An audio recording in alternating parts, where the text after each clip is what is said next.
इंद सद्वंदियाणम तिहोणहित मधुर विसद्वक्काणम अंतातीत गुणाणम नमो जिणाणम जिद भवाणम। पंच अस्तिकाय संग्रह का हम अध्ययन कर रहे हैं। पहले वीडियो में हमने गाथा 12 का अध्ययन किया था। आज हम गाथा 13 का स्वाध्याय करेंगे। पहला अधिकार हम पढ़ रहे हैं जिसमें षड द्रव्य, 6 द्रव्य और पंच अस्तिकाय का वर्णन किया गया है। गाथा 12 में यह बताया था कि द्रव्य से रहित पर्याय नहीं होती हैं और पर्याय से रहित द्रव्य नहीं होता है। द्रव्य और पर्याय में वस्तु रूप से अभेद हैं। द्रव्य और पर्याय वस्तु रूप से अभेद हैं।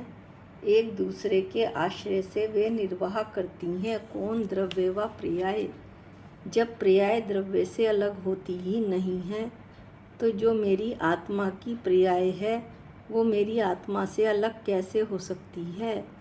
इस तरह से जो शुभ, अशुभ और शुद्ध पर्याय है वो मेरी आत्मा की ही पर्याय है।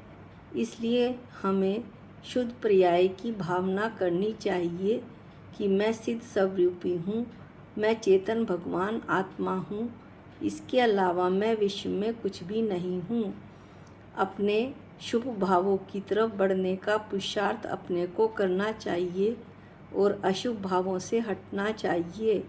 शुभ भावों में आकर शुद्ध भाव में जाने की भावना भानी चाहिए। अब हम गाथा 13 का पाठ करते हैं। दव्येण वीणाण गुणा गुणेहिम दव्वम वीणाण संभवदि अवदिरत्तो भावो दव गुणाणम हवदि तमहा। दव्येण वीणा द्रव्य बिना गुणाणा गुण नहीं होते। गुणे ही वीणा गुणों बिना दव्वम न संभवति द्रव्य नहीं होता। तमहा इसलिए दव्य गुणाणम द्रव्य और गुणों का अवदीर्तो अव्यतिरिक्त भाव अभिन्नपना तमहा है। आचार्य कहते हैं कि द्रव्य बिना गुण नहीं होते और गुण बिना द्रव्य नहीं होता है। इसलिए द्रव्य और गुणों का अव्यतिरिक्त भाव यानी कि अभेदपना है। जैसे द्रव्य और पर्यायों का भेदपना था वैसे ही द्रव्य और गुणों का भेदपना दर्शाया जा रहा है। इस गाथा में पुद्गल का दृष्टांत लेते हुए आचार्य कहते हैं, जिस प्रकार पुद्गल से पृथक स्पर्श रस गंध वर्ण नहीं होते हैं, पुद्गल से ही पृथक क्यों जीव से पृथक चेतना कहाँ होती है। इसी तरह से अन्य द्रव्यों पर भी लगा सकते हैं कि जो अपने उनके गुण हैं, विशेष गुण, उनके बिना पुद्गल जो है वो के पुद्गल से पृथक वे रह ही नहीं सकते, क्योंकि पुद्गल ही उनका आश्रयदाता है। उसी प्रकार द्रव्य के बिना गुण नहीं होते। जिस प्रकार स्पर्श रस गंध वर्ण से पृथक पुद्गल नहीं होता, स्पर्श रस गंध वर्ण से अब हम गुणों पर लगाएं तो गुणों से पृथक पृथक पुद्गल क्या होगा, क्योंकि जो पुद्गल है वो द्रव्य है और द्रव्य गुणों का समूह है।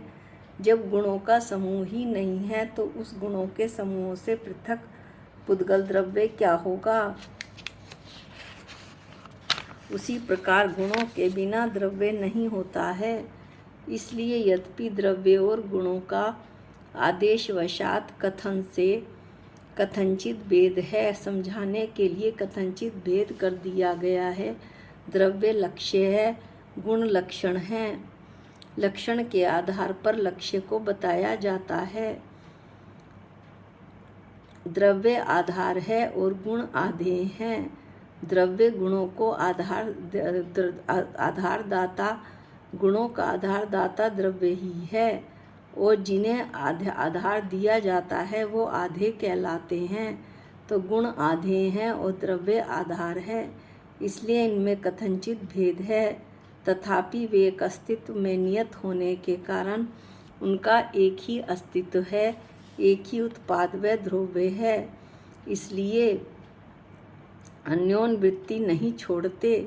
अन्योन्वृत्ति के यानी क्या कि एक दूसरे के आश्रय से निर्वाह करना, एक दूसरे के आधार से स्थित रहना, एक दूसरे के कारण बना रहना। एक दूसरे के आश्रय से द्रव्य और गुण रहते हैं। गुण के बिना द्रव्य नहीं और द्रव्य के बिना गुण नहीं। एक दूसरे के आधार से स्थित रहते हैं, एक दूसरे के आधार से वे स्थित रहते हैं। यदि एक का आधार ये ना मिले तो दूसरा भी नहीं रहेगा।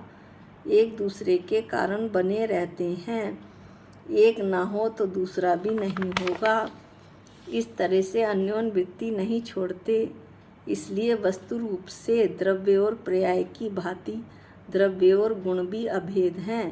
द्रव्य और पर्यायों की भांति द्रव्य और गुणों का भी वस्तु रूप से अभेदपना है, यहाँ पर ये बतलाया गया है। अब गाथा 14 में सप्तभंगी द्रव्य जो है सप्तभंगी किस तरह से है ये बताया जाएगा। इसको हम गाथा 14 को अगले वीडियो में ही लेंगे। आज के लिए हम केवल गाथा 13 और गाथा 12 का ही रिवीजन करेंगे। निज निधि निज में बताई ये अनंत उपकार है, इसके लिए जिन वाणी माँ को वंदना अनंत बार है, वंदना अनंत बार है।